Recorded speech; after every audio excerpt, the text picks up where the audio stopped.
Hi guys! Good morning po. Good morning sa inyong lahat. Ayun lang po. Siyempre, it's Thursday morning. So, maaga tayo nagising.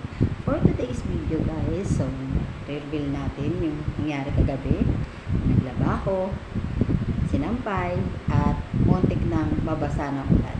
So, ngayon guys, hindi ko pa siya na sisilong ulit kasi maaga ako nagising, maaga ako namalengke, at maaga ako nakapagsalang ng aming lunch.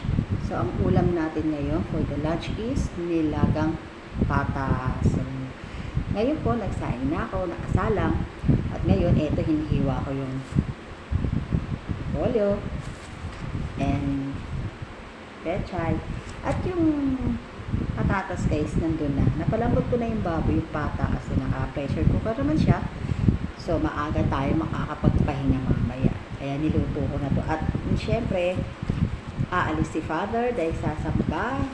So, kailangan na maaga makapag-lunch. So, luto na rin po ako ng maaga. Ito po.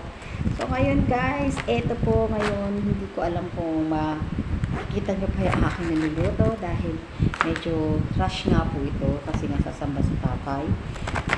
Kailangan makapag-lunch nila na maaga ng aking mother. So, pakita ko na sa inyo pagka nasa pinggan na po siya. That's all for today, guys. So, bye-bye!